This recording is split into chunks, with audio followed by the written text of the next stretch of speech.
할렐루야. 오늘 말씀은 다 이루었다라고 하는 말씀의 제목으로 이 시간 같이 말씀을 나누고자 합니다. 우리는 지난주에 마귀가 벌써 가룟 유다의 마음에 예수를 팔 생각을 넣었더니 라고 하는 말씀의 제목으로 같이 하나님 말씀을 나눴었습니다. 사단이 우리에게 생각을 줄 때 그 생각을 버리지 않으면 그 생각이 우리를 장악하게 되고 유다에게 예수님께서 여러 번 회개의 기회를 주고 또 주었어도 그가 끝까지 거절함으로 말미암아 조각을 받은 후 떡 조각을 받은 후 마귀가 결국 그에게 들어갔고 그를 장악해서 그가 어찌할 수 없도록 움직이지 못하도록 그를 묶고 이리저리 움직여 갔습니다. 결국 그의 마지막은 이제 비참하게 되는 것이죠. 또한 우리가 지난주에 말씀대로 코로나 바이러스 사태로 인해서 이 안에 참으로 전 세계적인 이런 그 현상들, 사회적이고 또 정치적이고 경제적인 여러 현상들이 있는데 이런 현상을 우리가 그냥 사회에서 우리가 뉴스나 이런 데서 보는 대로 보지 말고 과연 이 안에 사단의 속임이 있는가, 또 이 안에 하나님의 역사는 무엇인가, 이거를 우리가 분별하고 객관적인 그 일들을 좀 보며 우리가 하나님 앞에서 성도로서 이런 일들을 그냥 넘어가지 말고 주님의 눈으로 바라보는, 그리하여 참으로 이 안에서 우리가 해야 될 것이 무엇인지를 분별하는, 참으로 파수꾼의 역할과 같이 이 세상 가운데 진리가 무엇인지 하나님의 메시지를 전할 수 있는 그러한 그러한 교회의 모습에 대해서 우리가 같이 말씀을 나눴습니다. 오늘은 예수님의 그 십자가 사건을 통해서 십자가 사건이라고 하는 이 고통과 괴로움과 어두움의 그러한 영적 어두움 가운데 있는 이 사건을 통해서 이 안에 세 가지의 목적이 있다는 거예요. 서로 다른 세 가지의 목적. 첫 번째는 사람입니다. 사람은 어떤 목적을 가지고 이 십자가의 일을 바라보고 있는가. 두 번째로 사단 마귀는 어떤 목적을 가지고 이 어두움 가운데서 활동하고 있는가. 세 번째로 예수님은 어떤 목적을 가지고 이 어두움을 만나고 있는가. 이 부분을 우리가 보아야 될 것입니다. 여러분, 모든 역사의 주관자는 누구입니까? 하나님이십니다. 이 모든 그 예수님의 십자가 사건, 오늘 본문에 나타나는 예수님의 그 십자가, 참으로 이 어두움이 주관하고 어두움 가운데서 정말 어찌할 줄 모르는 이런 상황 속에 있는 이 십자가, 이러한 일들은 그냥 갑작스럽게 어떤 해프닝으로 우리가 생각지 못하게 갑자기 나타난 어떤 그런 일들이 아니라 이 모든 역사의 주관자이신 하나님께서 이 어려움도 주님이 허용하셨고 또 하나님의 목적과 하나님의 계획 가운데 하나님이 이끌어 가시고 인도하신다는 것입니다. 이 세상의 일들이 그냥 해프닝으로 일어나는 것이 아니라 하나님의 역사 가운데 그런 일들이 일어나고 있다는 것입니다. 때문에 예수님의 이 십자가도 그냥 갑작스러운 우연이 절대 아닌 것이죠.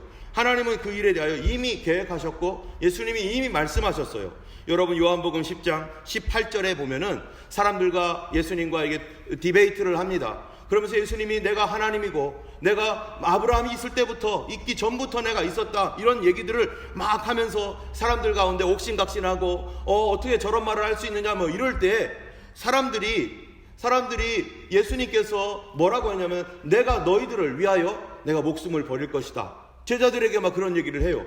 그러니까 제자들이 깜짝 놀라죠. 그때 예수님이 뭐라고 하냐면은 나는 버릴 권세도 있고 내가 취할 권세도 있다.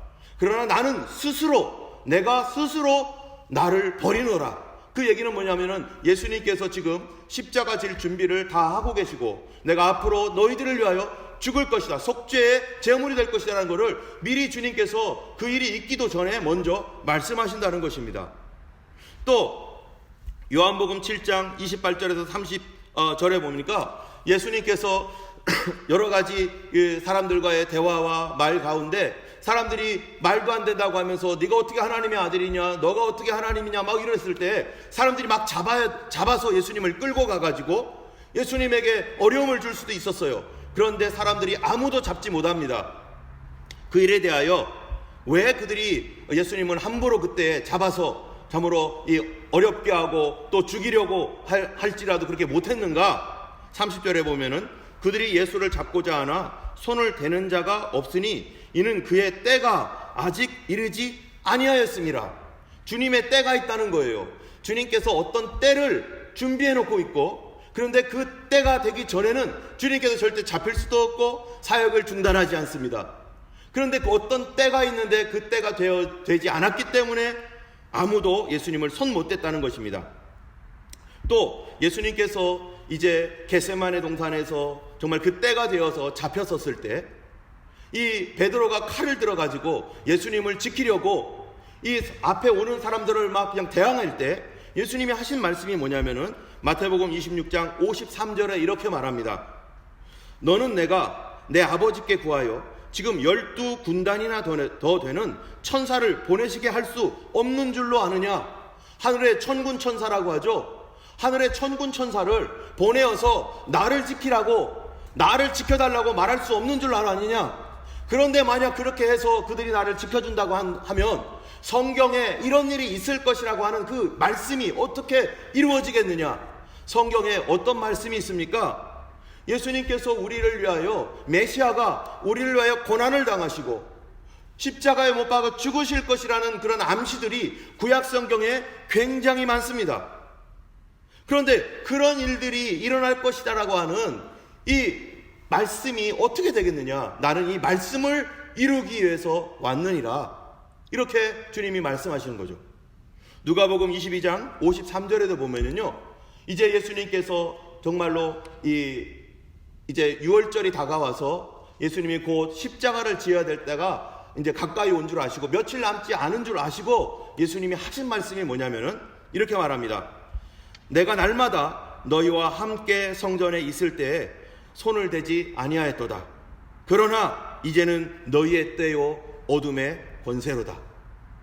예수님께서 사람들이 예수님을 잡으러 왔을 때 그동안에는 내가 나의 때로서 예수님이 빛으로서 세상을 비추고 고통과 괴로움 당하는 사람들을 그들을 건져주었고 그들을 구원하고 그들을 치료해 주시고 이런 일을 하셨는데 이제 어둠이 온다는 거예요.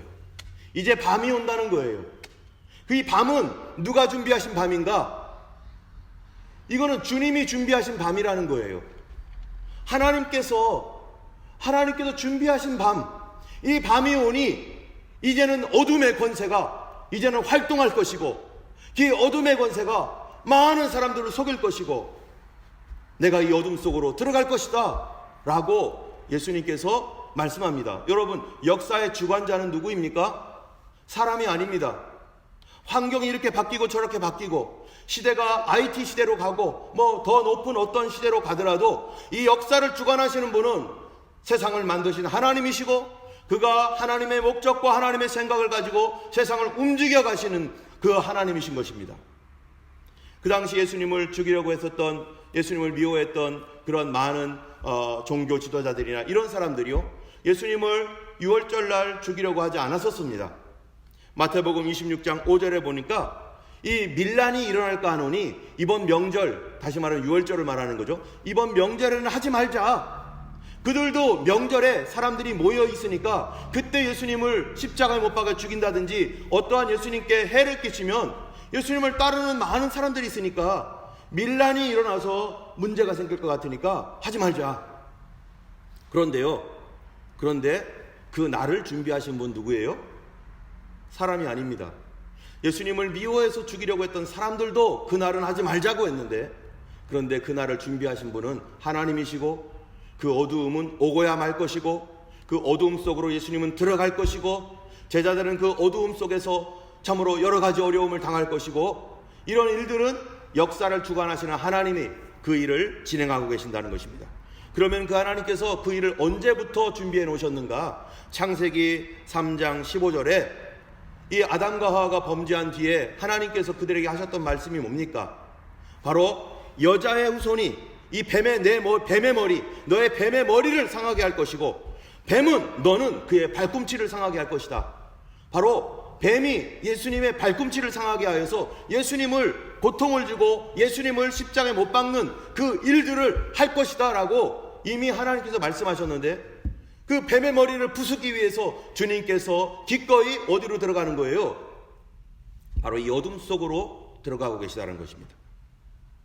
그래서 그러한 계시의 말씀들이 좀 더 구체적으로 나타난 데가 언제냐면요, 출애굽기 12장입니다. 여러분, 출애굽기 12장에 어떤 말씀이 있습니까? 이스라엘 백성들이 이집트에서 종살이를 하고 있었습니다. 하나님께서 아브라함을 통해서 400년 전에 벌써 뭐라고 말씀하셨습니까? 내 자손들이 이집트에 있다가 4대 만에 다시 나올 것이다 라고 했던 이미 하나님의 계획서가 있었어요. 하나님의 로드맵이 있었습니다. 그런데 그때가 되니까 하나님께서 모세를 보내어서 부르짖고 고통받는 이집트 사람들 속에서 그들을 구원하려고 바로 파라오, 이 권력자 파라오, 세계 최강의 군대를 가지고 있는 가장 강력한 힘을 가진 이 뱀의 문화 속에 그 대장이 된 파라오를 꺾고 거기서 나오게 하는 일을 주님이 계획하셨는데요, 모세를 통해서 그 일을 할 때 10가지 재앙을 내립니다. 9가지 재앙까지 내릴 때 절대 파라오가 움직이지도 않습니다. 이스라엘 못 나가, 히브리인들 나갈 수 없어, 그들은 절대 안 나가, 내가 못 나가게 할 거야. 그런데 바로 하나님께서 제정하신 유월절이 있어요. 그 유월절 사건이 뭡니까? 바로 그때 하나님께서 이스라엘 백성들에게 명령을 내립니다. 너희들은 각각 자기 집에서 양 한 마리를 잡아라.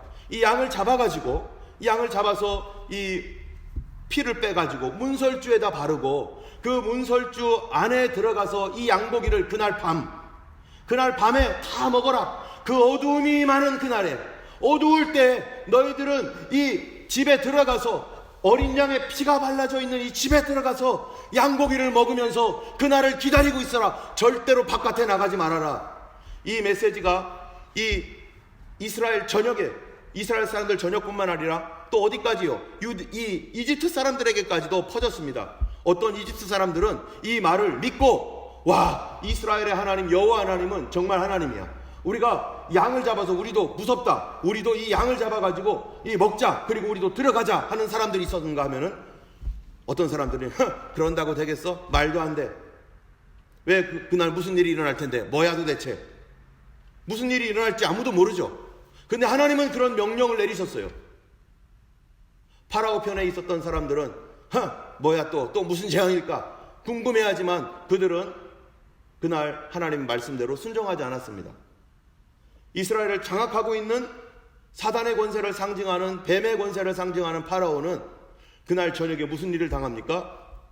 이스라엘 백성들은 그 어두움 속에서 양의 피, 죽어버린 양의 피를 바르고서 있는 그 속에서 그들은 고침을 받고 그들은 구원을 받지만, 그 어두움 가운데 바로 죽음의 사자가 임했을 때 바로 피가 없는 모든 사람들의 가정에 있는 첫 번째 아들, 그것은 누구까지 포함되는 거예요? 바로 파라오. 이 파라오까지 포함되는 그 아들이, 그 장자가 거기서 죽임을 당합니다. 이때 파라오는 머리를 뜯어가면서 이 분노를 사귀면서 이제 더 이상 내가 어떻게 할 수 없구나, 그러면서 이스라엘 백성들을 놔줄 수밖에 없는, 파라오의 머리가 부서지는 그런 일들이 일어나는데요, 이 날을 기념하면서 이스라엘 백성들에게 뭐라고 합니까? 너희들은 매해마다 유월절을 기념하여서 어린 양을 잡고 그 양의 피를 문설주에 바르듯이 그렇게 바르고, 또 그날 어린 양을 잡아서 우리 하나님께서 우리를 어떻게 구원해 주셨는지를 기념하라.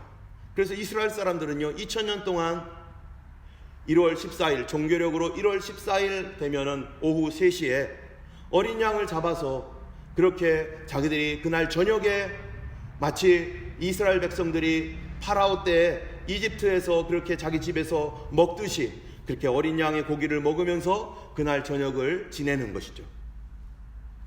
이 일에 대하여 역사의 주관자이신 하나님께서 바로 그 일을 준비하셨다는 겁니다. 여러분, 고린도전서 5장 7절에 예수님을 누구라고 말하냐면은 우리의 유월절 양 곧 그리스도께서 희생되셨느니라. 예수님을 누구라고 부른다고요? 유월절 양이라는 거예요. 오늘 본문 여러분 첫 번째 보면은요, 14절에 뭐라고 되어 있는가 한번 보세요. 이 날은 유월절의 준비일이요 때는 제 6시라. 이 날은 유월절의 준비일, 유월절의 준비일, 바로 양 잡는 날이라는 얘기예요. 양 잡는 날. 그 날이 임하는데, 예수님이 십자가에 못 박혀 죽는 날이 양 잡는 날이고, 그날 예수님이 그 전날 겟세마네 동산에서 기도하다가 잡혀가지고 밤새도록 신문을 당하시고 예수님께서 지금 이제 사람들 앞에 서 있는데, 이날은 바로 양 잡는 날이고 사람들 앞에 예수님이 섰습니다. 그런데 그 날에 우리가 날을 보면요, 멀쩡한 아침이지만, 멀쩡한 대낮이겠지만 영적으로는 어떻습니까? 영적으로는요, 이 어두움입니다.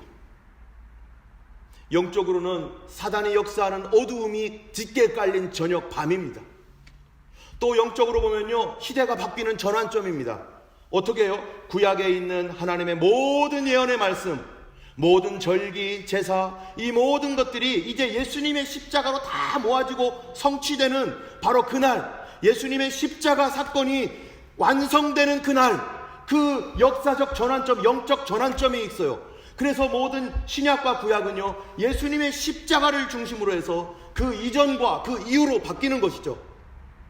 유대교가 끝나고 이제 예수 그리스도 중심의 신앙으로 다시 이어져 나가는 새 언약이 생기는 바로 그날. 그런데 사람들은 그런 날이 일어나고 있다는 것을 알지 못합니다. 영적으로 어떤 전환이 일어나고 있다는 것을 알지 못합니다. 그런데 영적 전환이 일어나는 이 날은 어떤 날이냐? 암흑과 같은 날이라는 거예요. 예수님이 누가복음에서 말씀하셨듯이 이제는 너희의 때요 곧 어둠의 권세로다. 그러면서 주님이 잡혀가셨습니다.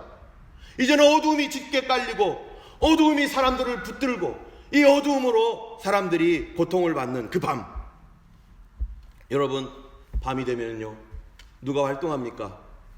바로 도둑들이 활동하고 거짓말 치는 자들이 활동합니다. 그 밤에, 영적인 밤에 사단이 어떤 일을 하고 있는가? 바로 이 도둑과 강도와 사기꾼과 거짓말되는 거짓말장인 사단이 그때부터 더 강력하게 역사를 하는 것입니다. 여러분, 마귀는 요한계시록 12장 9절에 보면요, 온 천하를 꿰는 자라, 온 세상을 속이는 자다. 요한복음 8장 44절에 그는 거짓말장이요 거짓의 아비가 되었다. 그는 살인자다. 처음부터 거짓말장이고 살인자요 거짓의 아비가 되었던 그 존재, 그것이 사단입니다. 여러분, 밤이 되면 강도들, 거짓말장이들, 사기꾼들이 활개를 치고 그들을 잡으려고 해도 잡을 수 없습니다. 밤이기 때문에. 그들의 시대입니다. 여러분, 전쟁이 일어나면 어떻습니까? 어둠의 시대이죠. 고통의 시대이죠.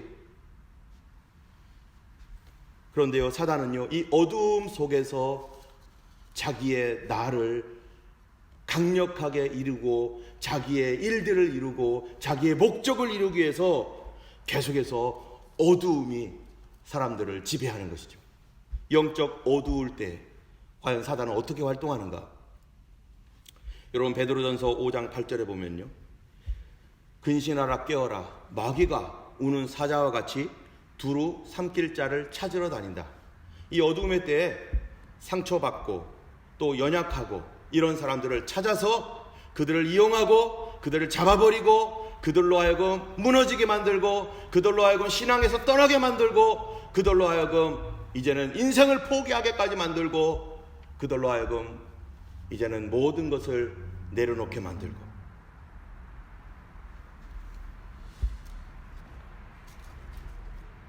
그 밤에요, 사단 마귀는 무슨 계획을 짰냐면요, 예수님의 구속의 사역을 실패하게 하려고 여러 가지 그 일들을 감행을 합니다.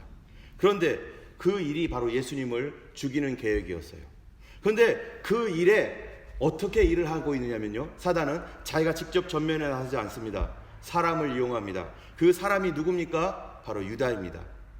탐욕을 가지고 있는 유다, 도둑 일을 했던 유다, 예수님과 친밀했던 유다. 그런데 그 유다의 마음에 예수님을 팔아버릴 생각을 넣었습니다. 사단은요, 이 어두움 속에서 우는 사자처럼 자기가 부릴 수 있는 사람, 자기가 이용할 수 있는 사람을 찾으러 다니는데 그게 바로 유다였다는 것이죠. 이것은요, 마귀에게 허락된 때인 것입니다. 왜 마귀는 이 어두울 때에 예수님을 죽이려고 하는가? 또 하나님은 왜 이 어두움을 허락하셨는가? 이 두 가지는요, 서로 반대적 목적이 있습니다. 마귀는요, 예수님을 죽이려고 하는데, 왜 죽이려고 하면은 예수님의 구원의 사역을 실패하게 하려고 죽이려고 하는 것입니다. 여러분, 요한일서 3장 8절에 보면은 예수님이 오신 목적이 있는데, 그 목적에 대해서 뭐라고 하느냐면은 마귀가 들으면 섬뜩한 목적이에요. 그게 뭐냐면은 죄를 짓는 자마다 마귀에게 속하나니 하나님의 아들에 나타나신 것은 마귀의 일을 멸하려 하심이라. 사단 죽이려고 예수님이 나타났다는 거예요. 여러분, 누군가가 나를 죽이려고 찾아온다면 여러분 어떻겠어요? 무섭죠. 하나님의 아들이 오신 것은 마귀의 일을 더 이상 할 수 없도록, 마귀가 움직이지 못하도록 마귀의 일을 멸하려고 예수님이 찾아오셨다는 거예요. 그러니까 사단은 어떻게든지 이거를 막아야 되는 거겠죠. 그 일을 못하게 만들어야 되겠죠. 히브리서 2장 14절에 보면요, 우리 예수님께서 혈과 육에 우리와 같은 몸을 가지셨다는 것입니다. 그런데 우리와 같이 혈과 육에 함께 속하심은 왜 예수님이 이 땅에 몸으로 오셨는가, 인간으로 오셨는가? 그 이유가 있어요. 죽음을 통하여 예수님이 죽겠다는 겁니다. 예수님이 앞으로 죽으실 거라는 거예요. 그런데 이 죽음을 통하여 죽음의 세력을 잡은 자 곧 마귀를 멸하시며, 죽음을 통해서 마귀를 멸하고 죽음의 권세를 깨뜨리기 위해서 죽음 속으로 들어가서 예수님이 죽음을 무너뜨리기 위해서 예수님이 오신다는 겁니다. 그런데 생각해 보세요. 마귀의 가장 강력한 무기가 뭡니까? 마귀가 가지고 있는 가장 강력한 무기요, 바로 그거는요, 죄와 죽음이에요. 아담과 하와가 하나님과 친밀한 관계에 있었습니다. 그런데요, 아담과 하와가 왜 죽음 권세 가운데 들어가 버렸습니까? 바로 죄를 졌기 때문이죠. 그들은 죽음과 상관이 없었던 존재인데, 그들이 하나님을 대적하고 내가 하나님 되겠다라고 마음 먹고 하나님이 금하셨던 선악을 알게 하는 나무의 열매를 먹으면서 내가 하나님 돼야지, 내가 다스려야지 라고 하는 이런 생각을 가지고 그 하나님을 대적했었을 때 그들이 그것이 죄가 되고 하나님과 관계를 깨뜨리는 거잖아요.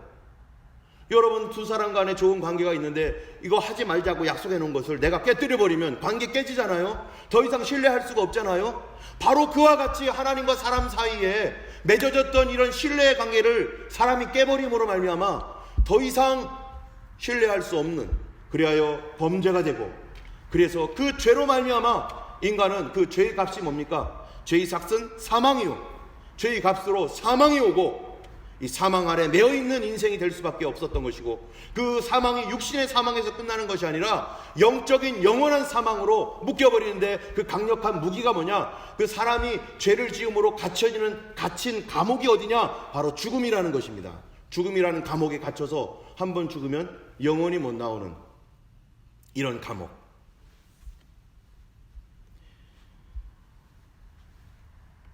사단은요, 그렇기 때문에 예수님께서 그 일을 할 수 없도록 깨뜨리기 위해서 사단은 지금 노력하고 있는 것입니다. 그 예수님으로 하여금 그 일을 할 수 없도록 하기 위해서 노력하는데, 거기에 누구를 이용하느냐? 바로 예수님이 그 죽음을 통하여 실패하게 하려고, 죽음이 성공하지 않고 그 죽음이 실패된 죽음이 되게 하려고 누구를 이용한다고요? 바로 사람을 이용한다는 것입니다. 사람을 통해서 항상 마귀는요, 자기의 뜻을 이루고 자기가 원하는 것을 얻으려고 합니다. 여러분, 성경에 보면 마귀의 정체가 누구입니까? 마귀의 정체는 바로 속이는 자이고 거짓말하는 자이라는 것이죠. 이 유다가 예수님을 왜 배반했는가에 대하여 성경에서는요, 그가 탐심을 갖고 도둑놈이었기 때문에, 도적질을 했기 때문에 그가 탐심 속에서 예수님을 팔아 넘겼다라고 성경이 얘기하고 있는데, 또 신학자들 중에 이 유다에 대하여 동정적인 마음을 갖고 있는 사람들이 있어요. 그래서 유다가 꼭 그렇게만 했겠느냐, 다른 이유가 있을 것이다. 그래서 그들이 해석한 것들이 어떤 것들이 있냐면요, 그 중에 하나가 이런 거예요. 유다는 애국자였다는 거죠. 유다는 애국자였는데 이 나라가 독립되기를 간절히 바랐습니다. 지금 로마가 계속해서 억압을 하고 있고, 이 땅은 이 로마의 억압 속에서 백성들이 고통받고 있는데, 예수님이 메시아로 오셨단 말이에요. 예수님이 메시아로 오셨는데, 이 예수님, 그들이 생각한 메시아는 로마를 없애버리고 이스라엘의 세계 최고가 되게 하고, 그리고 민족적으로 그 나라가 온 세상을 다스리는 그런 나라를 만들 메시아를 꿈꾸고 있는데, 자꾸 예수님은 그런 거는 안 하고, 예수님은 정치적인 어떤 그런 일은 안 하고 사람을 고치고 또 그 귀신을 쫓아내고 죄를 용서하신다라고 하고, 게다가 예수님 자꾸 하시는 말씀이 내가 죽을 거다. 아니, 예수님 죽으면은 이스라엘의 독립은 다 물 건너가는 거 아닙니까? 그러니까 예수님 그러면 안 되죠. 이거는 어떤 사람들의 해석이라는 거죠. 유다를 동정하는 사람들. 그래서 유다가요, 예수님이 놀라운 능력을 가지신 하나님의 아들인데 내가 예수님을 누구에게요? 이 종교 지도자들이나 아니면 예수님을 죽음 가운데 이렇게 몰아버리면 예수님께서 그때 자기의 본격적인 힘을 나타내실 거야. 나는 이 나라가 해방되기를 원해. 주님이 지금 안 하고 계시니까 내가 예수님을 팔아버려서 죽음 가운데로 막 몰아가면은 예수님께서 하나님의 아들 되는 그런 놀라운 능력으로 예수님이 군대를 일으키고 세상을 바꿔버릴 거야 라고 하는 그런 생각으로 유다가 예수님을 팔았다고 하는 사람도 있습니다. 이거는 성경에 없는 얘기인데요, 유다에 대한 동정적인 마음을 갖고 있는 사람들이 이렇게까지 얘기를 합니다. 어쨌든 그것이 정말 유다의 속에 있었던 얘기였는지 내용인지 아닌지는 우리는 알 수 없어요. 그러나 분명한 것은 그가 의도가 어찌 됐든 간에 사단은 유다의 생각에 예수님 팔 생각을 넣었고 유다를 속였고, 이렇게 속였든 저렇게 속였든 사단은 유다를 속였고 유다는 그 속임에 그대로 쫓아갔다는 것입니다. 여러분, 사단은요 오늘날도 얼마나 많이 속이면서 살아가고 있는지 모릅니다. 악한 마귀는요 온 세상을 속이는 존재입니다. 그런데 마귀가 어떻게 속이는가? 사람들을 한두 사람을 속이는 것이 아니라 온 세상을 어떻게 속이는가? 그 당시에 이스라엘 전체를 속였어요. 그래서 예수님을 다 죽이라고 그렇게 죽이도록 그렇게 몰아갔습니다. 어떻게 속였습니까? 그것은요 권위를 이용해서 속였습니다. 여러분, 권위라는 거, authority라는 걸 사용해서 속이는데 어떻게 속입니까? 정치, 언론, 또 여러 가지 시민단체 또는 이런 학계, 이 스칼라십을 가지고 있는 이 학자들, 이런 사람들을 통해서 사람들을 속여요. 여러분, 그러한 이 사단의 속임이 이런 식으로 일어난다는 것이 성경 어디에 있나요? 이렇게 정말로 할까요? 맞습니다. 에베소서 6장 말씀, 여러분 한번 성경을 한번 펴보시기 바랍니다. 에베소서 6장 12절 말씀, 이 말씀을 한번 펴보겠습니다. 우리가 너무나 잘 아는 말씀입니다. 에베소서 6장 12절, 우리 같이 한번 읽어보겠습니다. 성경에 이렇게 말합니다. 6장 12절, 11절 12절 이렇게 읽겠습니다. 제가 마귀의 관계를 능히 대적하기 위하여 하나님의 전신갑주를 입으라. 우리의 씨름은 혈과 육을 상대하는 것이 아니요 통치자들과 권세들과 이 어둠의 세상 주관자들과 하늘에 있는 악의 영들을 상대함이라. 에베소서에서 성도의 영적 전쟁, 성도가 당면하는 이러한 그 사단을 대적하는 그러한 그 싸움 가운데 사단은 어떤 존재인가를 얘기하는데요, 여기 보니까 통치자들과, 영어로는요 the ruler, 다스리는 자들이에요. 이 사람 누굽니까? 정치인이죠. 왕들, 귀족들, 세상을 다스리는 사람들, 그런 다스리는 사람들을 통해서, 그런 오토리티를 통해서 사단이 역사한다는 것입니다. 여러분, 정치 지도자, 프라임 미니스터, 대통령, 이런 사람들을 통해서 얼마든지 그런 일들을 할 수 있습니다. 그런 일들이 얼마나 많이 일어납니까? 여러분, 공산주의 혁명이라고 하는 이 혁명 같은 거, 스탈린이라든지 레닌, 이런 사람들, 정치하는 사람들을 통해서 얼마나 많은 사람들이 죽고 크리스찬들이 얼마나 많이 죽습니까? 이 공산주의 무신론이 거짓말 아닙니까? 사단의 가장 강력한 무기 아닙니까? 지금도 이 거짓이 모든 사람들에게 퍼져 있는데 무엇으로요? 정치로. 중국에 그렇지 않습니까? 북한에 그렇지 않습니까? 이슬람이 정치와 종교가 연합되어 가지고 이슬람이 그런 거 아닙니까? 사단의 거짓말이 오토리티를 이용해서 온 천하를 꿰고도 남습니다. 또 권세들, 여기에서는 룰러와 오토리티라고 했는데, 권세로 오토리티라고 하는데요, 이 권세들 뭡니까? 어떠한 큰 단체들, 어떤 큰 세력이 있는 존재들, 이러한 그 학계, 뭡니까? 신학자라든지 아니면 시민단체라든지 아니면 법조계, 법률을 다스리는 사람, 의학계, 이런 큰 단체들을 통해서 사단이 그들의 오토리티를 통해서 사람들을 속이죠. 여러분, 이 세상에 가장 강력한 속임 중에 하나가 뭡니까? 바로 과학을 통하여 진화론, 레볼루셔널리즘, 이 진화론이라는 것이 얼마나 많은 사람들을 속이며 하나님 없다 말하고, 그리고 그걸 학교에 들어와서 학교 공부로 하고 그걸 외워야 되고, 그런 반대되는 얘기들은 내셔널 지오그래피라든지 이런 데서 전혀 다루지도 않고, 성경에서 성경을 서포트하고 있는 내용들은 다루지 않잖아요. 성경에서는 공룡과 사람이 같은 시대에 살았는데 그거는 백악기에 있던 거고, 사람은 그 한참 수백만 년 후라고 말하면서 진화됐다고 하고 하나님 없다라고 말하고, 그리고 이런 것들을 계속해서 과학계가 말하고 있죠. 우주가 빅뱅에 의해서 우주가 폭발했다라고 말하면서 그걸 어떻게 지구가 만들어지고 세상이 만들어졌는지에 대해서는 대답을 못하잖아요. 수많은 먼지들이 서로 붙고 붙었는데 거기서 이제는 붙고 붙다가 어떻게 됐다는 거예요? 지구만한 덩이가 만들어졌다는 거예요. 그런데 바위끼리는 붙습니까? 바위는 절대 붙지 않습니다. 이쪽 에너지와 이쪽 에너지가 함께 있기 때문에 부닥치면 깨지게 돼 있어요. 그런데 이게 얇은 아주 작은 밀입자라든지 아니면 이런 먼지 같은 거는 붙죠. 그런데 돌은 절대 붙지 않잖아요. 그런데 이런 얘기들에 대해서 뭐라고 말합니까? 말 못합니다. 어떤 책이라도 갖고 와보세요. 그런 책이 있나? 없습니다. 내셔널 지오그래피나 이런 데서 진화론들을 주장하는 데서 뭐라고 말하는 줄 아십니까? 그 이유는 잘 모르겠는데 어쨌든 붙었다는 거예요. 그 이유는 잘 모른다는 거예요. 증거가 없어요. 과학입니까 이게? 과학 아니죠.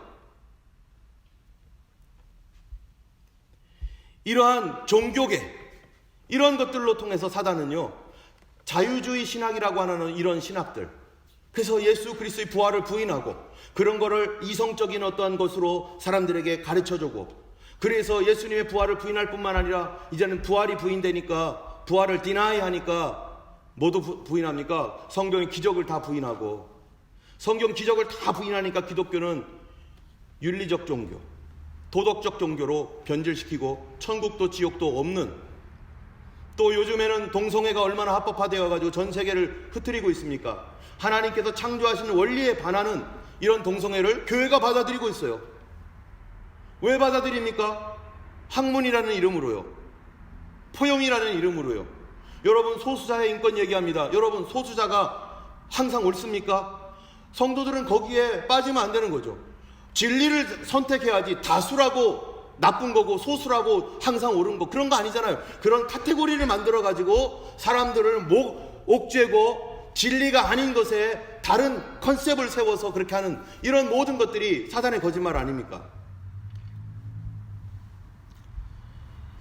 또 The Spiritual Forces of Evil, 이 악한 영들, 또 Power of Dark World, 이 세상의 어두움의 세상 주관자들, 이런 모든 것들이 종교계, 정치계, 사회문화 이런 곳에서 사단은요, 그 오토리티를 이용해 가지고 사람들을 속게 만들고, 언론을 장악해서 사람들을 속게 만드는 것들이 얼마든지 있고, 지금도 그런 일이 진행 중에 있고, 앞으로 마지막 시대에 이 세상을 온천하를 꿰는 자, 그것이 적그리스도를 나타내고, 그 다음에 거짓 종교가 나타나고, 거짓 언론이 나타나고, 거짓 경제로 사람들을 돌리고, 이런 일들은 사단의 역사가 지금도 여전히 이어지고 있다는 것을 우리에게 얘기해주고 있는 것이고, 이것이 옛날 얘기가 아니라 지금의 일이기도 한 것입니다.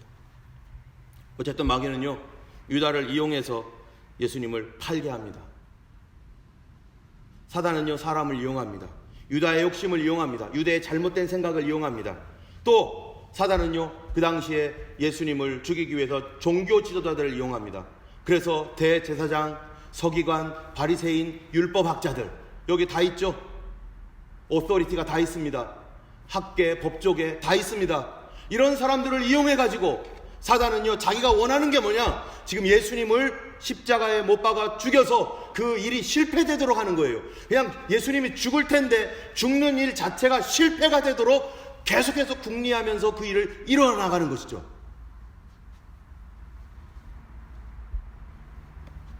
그리고 군중들을 선동합니다. 많은 군중들이, 여러분 어떤 사람들입니까?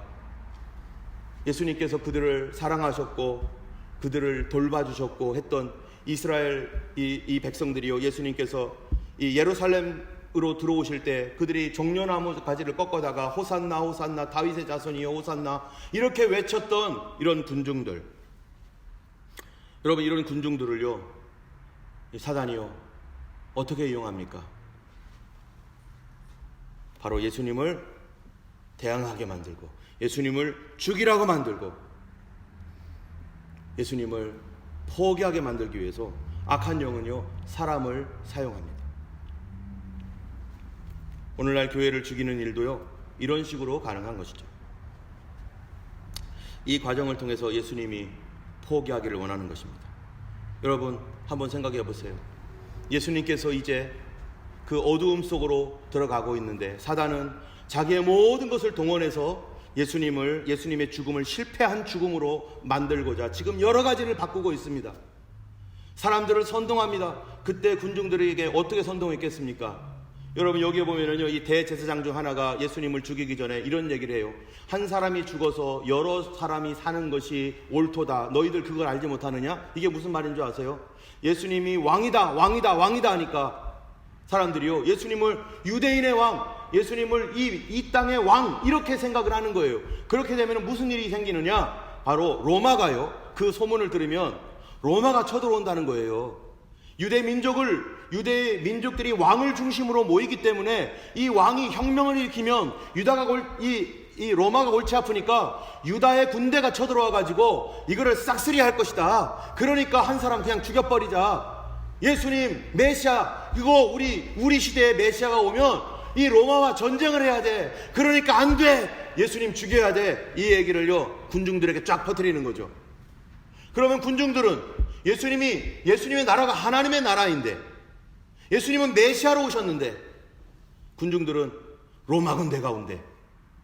예수님이 메시아면 우리는 로마 군대와 싸워야 돼. 이거는 안 돼, 이게 안 돼. 그들은 메시아는 사람이라고 생각했고 하나님의 아들이라고 생각 안 했기 때문에 예수님을 지금 사람으로 생각하고 군대의 지도자라고 생각하는 사람들은 겁이 나는 겁니다. 로마 군대가 얼마나 강력한 줄 아니까. 이런 일들로 통하여서 예수님을 포기하게 만들고 죽이려고 하고, 그러면서 예수님께서는요 동시에 어떻습니까? 예수님께서는요 지금 예수님은 이들을 구원하시려고 그들을 위하여 예수님 오셨습니다. 그런데 그들이 하는 일을 보니까 사단에게 이용이나 당하고, 그러면서 예수님이 십자가 지고 갈 때 어떻게 십자가를 지고 갑니까? 예수님 고난의 십자가를, 이 무거운 십자가를 끙끙 짊어지고 갈 때 뒤에서 사람들이 조롱합니다. 예수님의 옷을 다 벗겨버려서 수치심을 갖게 하고, 어떤 사람들은 예수님 머리를 때리면서 네가 그리스도냐 하면서 예수님 머리를 막 때리는 거예요. 십자가를 지는 예수님의 그 머리에다가 가시관을 씌우고, 그리고 그 앞에 조롱하면서 눈을 가린 다음에 사람이 때리는 거예요. 예수님을 또 때려요. 그래놓고 뭐라고 말합니까? 누가 때렸나 맞춰봐. 네가 그리스도면 누가 때렸나 맞춰봐. 예수님 어떻게 했어요? 심지어 예수님이 십자가에 못 박혀 있는데 아래에서는요 종교 지도자들이라든지 이런 사람들이요, 마태, 마가, 누가, 요한 복음을 보면 어떤 태도로 합니까? 예수님께서 정말 매를 40대에 맞아가지고 온몸이 찢어져 있는 상태에서 사람들은 바라바와 예수님 사이에 누구를 선택할 거냐라고 했던 이 빌라도의 말에 눈꼽만치의 동정심도 없이 예수를 죽이라고 말했고, 그리고 십자가 지고 예수님이 골고다에 올라가서 거기에 십자가를 지셨었을 때 사람들 어떻게 합니까? 밑에서요, 네가 하나님의 아들이라면 내려와봐. 내가 그럼 믿어줄게. 내려와봐. 아까 예수님께서 베드로에게 했던 말씀이 있습니다. 베드로야, 내가 하늘에 있는 12사단이나 되는 12군단이나 되는 더 많은 그런 천사들을 동원해서 나를 살리라고 말할 수 없을 줄 알았느냐? 그러나 그렇게 되면 성경에 일이 되리라고 했던 하나님의 말씀이 어떻게 응하겠느냐? 예수님 그 위에서요, 그 수많은 조롱과 부끄러움과 이런 것들을, 이 수치를 당하면서, 머리를 맞아가면서 수치를 당하는데, 만약 여기서 예수님께서, 이 사단은요 계속 예수님을 조롱하고 예수님이 계속 그 일을 못하도록 죽어가면서 그거를 포기하도록 하는데, 어떻게 합니까? 화가 나게 해서, 분노가 일어나서 어떻게 해요? 내가 이런 인간들을 위해서 죽어야 되는가? 내가 자기들을 위하여 죽어가는데도 인간들은 눈이 가려져 가지고 이 마귀의 종이 돼 가지고 저렇게 나를 모욕하고 저런 온갖 더러운 짓으로 저렇게 악하게 행동하는 그런 인간들을 위해서 내가 죽어야 되는가? 이 이후에 있는 이 사람들도, 그 이후의 후손들까지도 인간들을 보니까 뱀이에요, 독사예요. 내가 독사와 뱀들을 위하여 죽어야 되는가? 어쩌면요, 예수님께서 거기서 마귀에게 이용당하면서 그러는 사람들을 보면서 예수님이 에이, 하나님 나 이거 안 할 거예요 하면요, 하나님과의 관계가 어떻게 되는 거죠? 깨지는 거죠. 아버지 나 못하겠습니다. 내가 이런 인간들을 위해서 내가 왜 억울하게 죽습니까? 내가 이런 인간들을 위해서 지금까지 왔지만 나는 억울해서 이렇게까지 하는 인간들을 내가 참을 수가 없습니다. 나는 죽지 않겠습니다. 그러는 순간 사단의 계획이 이루어지는 거죠. 또는 예수님이 죽어가면서 속에 분노와 억울함을 품고 죽었으면요, 사단의 계획이 이루어지는 거죠. 왜요? 우리가 마음으로 품은 것조차도 순수하지 않기 때문에 예수님의 죽음은 부활로 이어질 수가 없습니다. 왜요? 죄는 죄의 값은 사망이기 때문에 사단은요, 어떻게 해서든지 이 일을 이루고자 예수님을 조롱하고 핍박하고 사람들을 이용해서, 온갖 오토리티를 이용해서 사람들을 이런 식으로 예수님을 조롱하는, 여러분 우리 중에도 아마 그런 분이 있을 수도 있습니다. 주님, 내가 주님을 잘 섬겨왔습니다. 예수님, 내가 주님 앞에 신실하게 지냈습니다. 그런데 왜 나는 병이 들어야 됩니까? 주님, 그런데 왜 나는 내 자녀들은 이렇게 어렵습니까? 내 삶은 왜 이렇습니까? 라면서 예수님께 나 이제 더 이상 예수님 원하지 않습니다 하며 떠난 사람도 여러분 있습니다. 사람들은요, 요한복음 19장 15절에 예수님을 없애달라고 그렇게 부르짖고 있습니다. 여러분, 그런데 지금은 고난의 때, 어두움의 때, 이건 누가 정하신 것이냐? 사람이 정한 것도 아니고 마귀가 정한 것도 아니에요. 하나님께서 이 어두움을 허락하셨어요. 어두움이 움직이도록, 사단이 역사하도록, 그 거짓이 통하도록. 이때 믿는 자도 고난을 받습니다. 여러분, 이때 마귀는 예수님을 실패케 하려고 하는 거지만 사람들은 어떻습니까? 사람들은요, 마귀에게 이용을 당하는데 왜 이용당하느냐? 자기들의 죄를 가지고 이용당합니다. 유다는요, 돈을 얻어야 되니까 내가 예수님 팔아서라도 돈을 얻어야겠다. 또 종교 지도자들, 그런 사람들, 총회장 이런 사람들은요, 무엇 때문에 그렇습니까? 바로 자기의 기득권을 유지해야 되기 때문에, 자기가 지금까지 잘 먹고 잘 살아왔고 거짓 시스템에 의해서 이 종교를 돌렸는데 예수님이 그들을 비난하고 그들의 잘못된 것을 지적하고 회개하라고 하니까 안 되겠다, 내 밥그릇 챙기기 위해서, 내가 살기 위해서 예수는 죽어야겠구나. 그게 지금 자기의 생각이지만 사단은 그것들을 이용하고 있는 것이죠. 백성들은 뭡니까? 아까 마찬가지로 예수님이 죽어야 로마 군대가 우리를 쳐들어오지 않아. 잘못하면 우리 로마에게 망해. 빌라도는 왜 예수님을 내줍니까? 다 자기들의 이속이 있어요. 이 유대 땅에 반란이 일어나고 밀란이 일어나면 자기가 승진하는 거, 자기가 더 높은 자리로 올라가야 되는데 이게 승진이 안 되는 거죠. 아니, 그 땅도 제대로 관리 못하면서 무슨 승진이야? 그러니까 너는 그대로 있어야지. 오히려 좌천돼 가지고 더 낮은 자리로 내려갈까 봐 두려우니까, 자기가 있는 동안에 평안하고 안정해야 되니까 예수님 죽여서라도 내 앞길을 막으면 안 되지.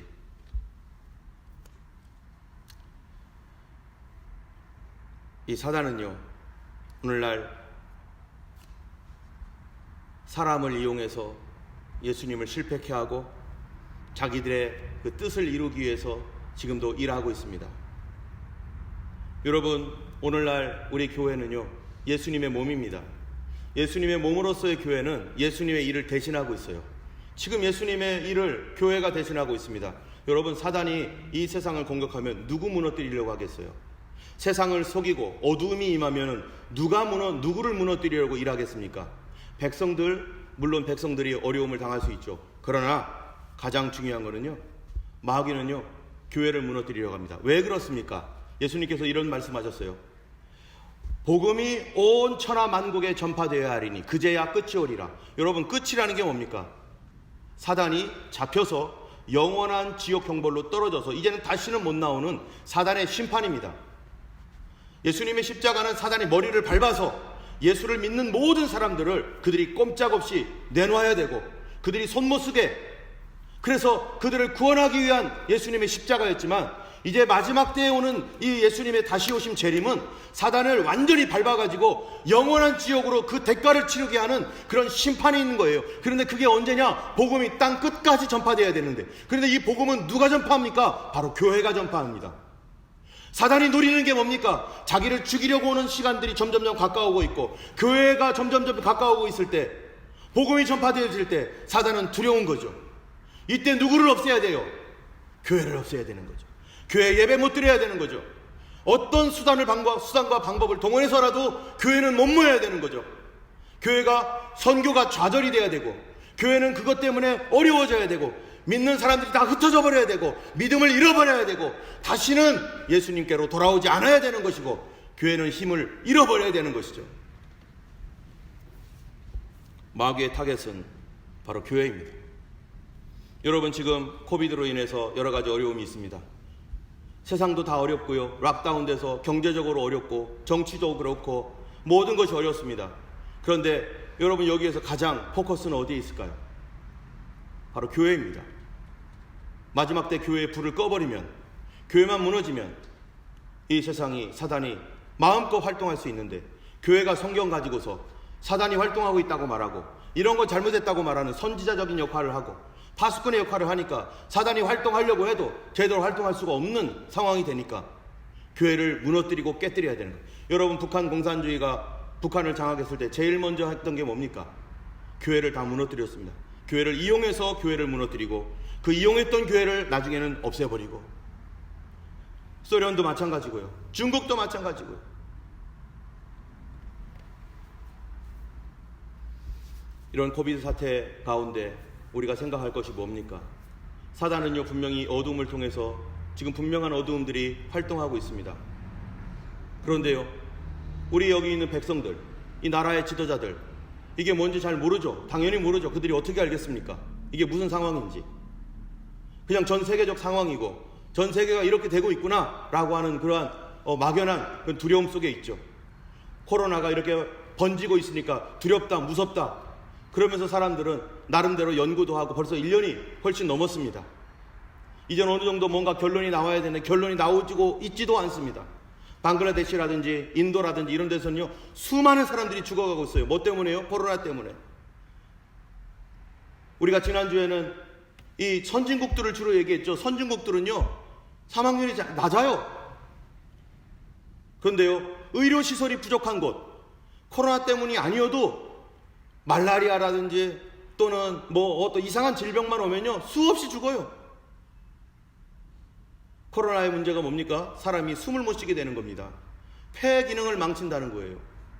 그래서 그래도 선진국은 이 폐로 숨을 쉴 수 있도록 빨리빨리 조치를 할 수 있는 그런 시설들이 그래도 어느 정도 있지만, 그러나 저 다른 쪽에 있는 그 후진국들을, 이런 나라들은요, 그런 것이 없으니까 어떤 경우는 정말 소생하지 못하고 죽는 사람들도 있습니다. 거기에는 격리도 해야 되고 조심을 해야 되죠. 그런데요, 이런 것들이 각 나라마다 다르지만 이런 코로나 사태를 통해서 교회는요, 이 안에 사단의 일은 뭐며 하나님의 일은 뭔지를 분간해야 되는 것입니다. 각국의 지도자들이 열심히 이거를 방어를 하겠다고 우리가 잘 모르니까 지금 나름대로 이리 뛰고 저리 뛰고 있습니다. 그런데 여기에서 우리가 앞으로 10년 뒤에 오늘날의 코로나를 바라보면 어떻겠어요? 저 나라 잘못했고, 저 대통령 잘못했고, 저 미니스터가 잘못했고, 저 사람 저렇게 해서 수많은 사람들이 잘못된 길로 가가지고 저렇게 죽었네 해가지고 우리가 비난하고 막 판단하고 할 날이 분명히 올지도 모릅니다. 그런데 그거는 결론이 다 난 다음에 하는 얘기고, 만약에 지금 이때 이 시대에 정말로 내가 정치 지도자라면, 내가 헬스를 담당한 사람이라면 나는 어떻게 행동할 것인가? 우리가 정말로 락다운을 하고 막 이렇게 막 설레발치면서 막 이런 거를 나도 할 수 있어요. 내가 책임자라면 나도 그런 일을 하게 할 수 있고 백신 맞으라고 할 수도 있어요. 그런데 여기서 한 가지, 유다와 같이 종교 지도자들과 같이 하지 않아야 된다는 거예요. 이 어두움의 때. 그게 무슨 말입니까? 정치인들은요, 이거를 통해서 정치를 하려고 합니다. 사람들이 죽어나가건 백성들이 어떻게 되건 그거 상관없이 내 정권 끝까지 유지할 거야. 그래서 이거를 이용해야지. 그래서 못 모이게 하고 데모, 잘 됐어, 데모 못하게 하니까 이걸로 이용해서 사람들 데모 못하게 하자. 만약 사람들을 이런 식으로 자기 이석과 자기 정당과 자기의 어떠한 목적을 위하여 백성들을 이용하면서 이러한 상황을 이용하는 사람이 있다면 이 사람이 바로 거짓 선지자요, 적그리스도요, 거짓말하는 마귀의 뭐예요? 속임당하고 있는 사람이죠. 그러나 이 안에서도 어떻게 하면 백성들을 잘할 수 있을까? 이 백성들을 살도록 하기 위해서 내가 이런 것도 백성을 사랑하고 참으로 이 문제를 해결하고자 하는 마음으로 자기의 이속과 상관없이 그렇게 하는 사람이 나중에 혹시 실수했어도 우리는 그 사람을 비난할 수 없을 겁니다. 너가 할 수 있었던 것은 그거밖에 할 수 없어. 나중에 밝혀졌지만 그게 잘못된 것이 알려졌지만 너가 너 시대에 그렇게밖에 할 수 없었던 것을 우리는 이해해야 한다라고 말할 수 있을 것입니다. 그런데 이때 이 어둠의 시대에 바로 자기의 이속을 가지고 뭔가를 하려고 하는 사람들은 바로 이때에 뭐가 되는 것입니까? 교회를 무너뜨리고자 하는 사단의 그 역사에 동참하는 하나님의 대적이 되는 그런 일들을 할 수도 있을 것입니다. 이때 우리는요, 이 교회는 지금 이 코로나 사태를 바라보면서 뭐를 봐야 됩니까? 정치 지도자들 중에 정직한 사람들은 어떻게 하면 우리 국민들을 보호할 수 있을까? 어떻게 해야만 할까? 락다운을 해야 될까? 아니면은 백신을 맞으라고 해야 될까? 이러한 고민을 하면서 갈등하는 그런 사람들도 많이 있을 텐데요. 그러면 교회는 뭐 해야 됩니까? 교회는요, 기도하면서 하나님께 묻고 나아가야 됩니다. 주여, 이런 상황에서 우리는 어떻게 해야 됩니까? 하나님의 뜻이 무엇입니까? 우리는 이런 시대적 한계 속에서 무엇이 옳은지 잘 모르겠고요, 어떻게 가야 될지 우리는 확실하지 않습니다. 그런데요, 하나님, 어쨌든 이 어둠이 오고 있는데 교회들이 문을 닫고 있고 교회들이 어려움을 겪고 있고 성도들이 믿음에서 떠나가고 있고 고통 가운데 있는데, 주님, 그럼 우리 교회는 어떻게 해야 됩니까? 우리는 세상에 물어볼 필요가 없어요. 세상에 그 답을 얻을 수가 없어요. 뉴스를 통해 답을 얻을 수가 없어요. 교회는 이때 기도해야 됩니다. 하나님의 뜻이 무엇입니까? 영적인 것은 영적으로라야 분별하느니라. 하나님 앞에 묻고 교회가 하나님 앞에 정직하게 반응해야 되는 거죠. 우리가 어떻게 해야 될지 주님 앞에 기도하는 이유가 그겁니다. 주님, 그리고 이 땅에 어두움이 있다면 무너지도록 하나님 앞에 간구해야 되는 것이 교회입니다. 여러분, 이때 정말 놀라운 것은 뭐냐? 하나님의 목적입니다. 하나님은 이때 무슨 목적을 갖고 있다고요? 우리가 지금까지 늘 얘기해 왔습니다. 바로 우리의 구원입니다. 예수님의 희생을 통해서, 예수님의 그 고통을 통해서 우리를 용서하시고 구원하시려고 하는 뜻입니다. 여러분, 한번 생각해 보세요. 사람들은요, 자기 이속 차리려고 합니다. 이 어둠을 통해서. 마귀는요, 하나님의 교회를 무너뜨리고 주님의 일을 실패시키려고 합니다. 그런데요, 하나님은요, 하나님이 이때 뭐 하십니까? 여러분, 하나님은 어둠 속에서 일하고 계십니다. 이 어두움 속에서, 이 어두움을 통해서 주님은 사단의 머리를 밟고 계시다는 걸 알아야 돼요. 유월절 때 여러분 어떻게 했습니까? 이스라엘 백성들이요, 그들은 아무것도 할 게 없었어요. 이 파라오가 결정 내리는 대로 죽을 수밖에 없는 운명일 수도 있었습니다. 그런데 이 하나님께서 어린 양의 피를 발라서 어린 양을 잡고 이제 그 밤에 어디로 들어가요? 집으로 들어가라. 그리고 어린 양을 먹어라. 깨끗이 다 먹어라. 그리고 그 밤에 하나님께서 일하시는 거예요. 어두움 속에서 아무도 일하지 못할 때 하나님이 드디어 이 어둠 속에서 일하시면서 사단의 머리를 밟으시고 악한 권세를 깨뜨리시고 믿음 있는 사람을 보호하시고 모든 사단의 권세들을 다 무너뜨리는 그 일을 지금 하나님이 하고 계시는 것이죠. 그래서 그들은 그 안에서 양을 먹으며 문설주의 피를 바라보면서 그들은 구원을 받습니다. 예수님의 십자가는 양 잡는 날이고 그날은 고통의 날이고 양에게는 불행의 날이고 괴로움의 날이지만, 그러나 그 양을 믿는 우리 그리스도인들에게는 그날은 구원의 날이고 하나님이 정말로 어두움을 무너뜨리는 일하시는 그런 날이고, 그날이요 바로 하나님의 모든 약속의 말씀이 성취되는 날, 그 어두움을 통해서 마귀가 무너지는 날. 우리는 어두움은 사단이 역사하는 날이라고 생각하지만 그러나 그렇지 않습니다. 이 어두움 안에서 우리가 믿음을 지키고 있는 성도들에게는 바로 사단이 깨지는 날이 될 것이고, 이 사단의 머리가 부서지는 날이 될 것이고, 주님께서 이 일을 통해서 사단의 모든 더러운 것들을 드러내실 것입니다. 여러분, 성경에 보면은요, 이 이사야서 45장 7절에 이런 말씀이 있습니다. 나는 빛도 짓고 어둠도 창조하며 나는 평안도 짓고 환난도 창조하나니 나는 여호와라. 이 모든 일을 행하는 자니라. 하나님께서요, 빛도 지을 뿐만 아니라 어둠도 창조했다고 해요. 하나님이 왜 어둠을 창조합니까? 왜 십자가를 주님께서 그 어두움 가운데서 지게 하셨습니까? 바로 우리를 구원하고 사망과 사단의 세력을 깨뜨리기 위해서 주님께서 어두움이 필요했던 거예요. 어두움 가운데 있는 사단을 깨뜨리기 위해서, 여러분, 어두움이 지나면 빛이 환하게 비치는 것처럼 주님의 그 십자가 뒤에 부활을 통해서 사단의 머리가 완전히 부서져서 예수 그리스도 안에 있는 자들에게는 결코 정죄함이 없고, 예수 안에 있는 자에게는 다시 부활의 소망을 갖게 하고, 주님께서 그들을 일으키고 마귀의 권세가 깨뜨려지는 놀라운 일들이 일어나게 되는 것입니다. 여러분, 하나님께서 세상을 창조할 때도 혼돈과 공허와 흑암 가운데 있었을 때 하나님께서 가라사대 말씀하시니까 바로 거기에 빛이 있었습니다. 하나님이 어두움 가운데서 말씀하심으로 하나님은 사람이 할 수 없는 그것을 하나님이 어두움 속에서 일하고 계시는 하나님이십니다. 예수님께서 십자가를 다 지면서 밑에 있는 조롱과 모든 멸시와 이런 것을 다 당하면서 예수님께서 그들을 불쌍히 여기면서 나중에 뭐라고 말합니까? 다 이루었다. 예수님께서 비참하게 죽은 게 아니에요. 예수님께서 실패하여 죽은 게 아니었어요. 예수님께서는 하나님의 뜻을 완벽하게 이루어서 사단의 머리를 부서뜨림으로 그 죽음 가운데 들어가서 사단을 깨뜨리고자 예수님께서 그리하여 우리의 죄를 위하여 예수님이 십자가를 지시고 우리를 의롭다 하시기 위하여 다시 살아나기 위해서 예수님이 그 어두움 가운데서 십자가로 일하고 계셨고, 나머지 제자들은 문을 꼭 닫고 예수님 어떻게 하면 좋죠? 하는, 이제는 다 끝났다 싶었을 때 하나님의 놀라운 빛의 역사가 일어나는 것입니다. 여러분, 저도 그렇습니다. 어두움과 같은 정말 괴로운 가운데 살았던 그런 삶이 있었죠. 돈이 없고요, 또 영주권이 없고요, 또 아무것도 할 수 없는 그런 비참한, 정말로 창피하고 수치를 당해야 되는 그런 삶 속에서 하나님 말씀 하나 붙들고, 주님 말씀하셨잖아요. 주님 성경에 이 말씀 있습니다.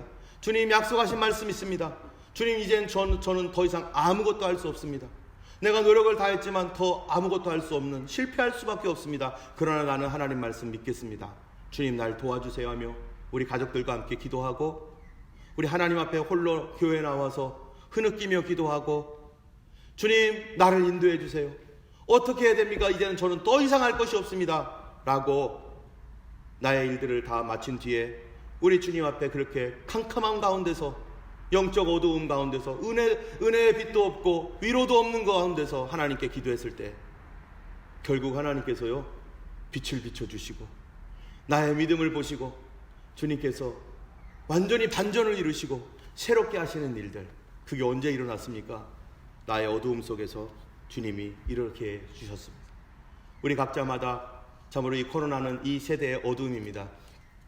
이때 우리가 어떤 자세로 하나님께 나가야 됩니까? 이것은 누구에게나 어두움이죠. 어려움이 있습니다. 그러나 세상은 세상대로 어렵고요, 성도는 성도대로 어렵지만 우리에게는 주님이 이 모든 것을 다스리고 통치하십니다. 이걸로 인하여서 내 개인적 어두움이 있을 수 있습니다. 하나님은 그런데요, 이 어두움 속에서 일하세요. 내가 일 못하니까. 내가 일을 못할 때 바로 이 자기 집 앞에 어린 양의 피를 바르고 그 밤새도록 거기서 두려워하면서 이쪽 집 저쪽 집에서 소리 지르는 자녀들이 죽어가지고 소리 지르고 있는 그런 상황 속에서 이 이스라엘의 백성들이 거기에서 그 밤에, 그 아무것도 할 수 없는 그 밤, 심판의 밤에 그들이 양고기를 먹으며 믿음을 지키며 하나님 앞에 기도하며, 주님 이 밤이 지나면 새로운 날이 올 줄 믿습니다. 이 밤이 지나면 주님, 우리는 다른 사람이 될 줄 믿습니다 라고 하면서 그들이 그날을 그 캄캄함 속에 있었을 때 하나님이 다 이루시고 하나님이 다 역사하시고 거기서 포기하지 않고 주님을 붙들고 있는 기도했던 사람들, 우리 하나님께서 새롭게 만드셔서 정말로 이스라엘의 해방이 일어났던 것처럼 이 밤에 우리 하나님께서 놀라운 일을 이루시고 그 하나님의 뜻이 이루어지는 것들을 보게 될 것입니다. 우리가 왜 매일마다 모여 기도합니까? 하나님께서 그 일을 하실 것이기 때문에. 이때는 그냥 아무것도 안 하고 포기하는 날이 아니라 기도하며 믿고 기다리는 시간이고, 여러분 개인적으로도 하나님 앞에 주님이 일하십니다. 주님이 일하고 계십니다. 우리는 이 어두움 속에서 하나님이 일하십니다. 주님, 우리는 주님을 그걸 믿습니다 하며 우리가 주님 앞에 무릎 꿇고 기도하는 우리 모두가 되어야 될 것입니다. 하나님은 어둠도 창조하신 하나님이시고 사망을 깨뜨리실 놀라우신 구주이신 것을 우리가 다 고백하는 여러분들 되기를 예수님의 이름으로 축원합니다. 이 시간 우리 함께 기도하겠습니다. 우리 기도할 때 이 땅의 지도자들을 위해 기도했으면 좋겠습니다.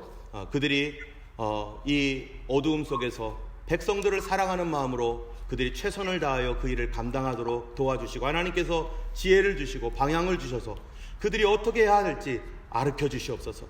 그들에게 사단에게 속아서 사단의 이용물이 되지 아니하고 정말로 하나님 앞에서 그들이 정직하게 반응할 수 있는 그런 사람들이 되도록 기도해 주시기 바라고, 온 땅에 있는 교회가 이 어둠 속에서 사단의 머리가 깨뜨려지도록 우리가 다 온 세계의 교회가 기도하는 교회, 이것이 이 길이 끝난 다음에는 하나님의 놀라운 역사가 우리 가운데 나타날 것을 우리가 믿음으로 고백하고, 욥이 정금같이 되어 나오리라 했던 것처럼 여러분 개인들도 하나님 주님이 합당하고 주님 기뻐하시는 거룩한 가정, 거룩한 사람으로 변화되어 나오게 하실 주님을 찬양하며 믿음으로 고백하며 우리가 같이 기도했으면 좋겠습니다. 우리 함께 기도하겠습니다. 좋습니다. 할렐루야. 하나님의 어두움이 하나님 저주가 아니라 오히려 축복이 되게 하실 주님을 찬양합니다. 제가 기도하겠습니다. 자비하신 하나님 아버지 하나님이여, 참으로 이 영적인 어두운 가운데서 아버지 하나님이여, 참으로 우리 하나님의 뜻이 이루어질 줄로 믿습니다. 성도들을 향한 하나님의 뜻이 믿음과 기도로 주님 앞에 붙어있는 모든 하나님의 백성들에게 이루어짐으로 사단의 권세가 깨뜨려지며 이때 나의 창조주이시고 나의 구원자 되시고 나의 공급자 되시고 나의 위로자 되시는 그 주님을 더 깊이 만나게 될 줄로 믿습니다. 이 어둠을 통하여 하나님의 사망의 권세가 하나님 깨뜨려질 뿐만 아니라 내가 하나님이여 참으로 주님의 그 위대하심을 보며 하나님을 찬송하게 하나님께서 그렇게 역사하실 줄 믿습니다.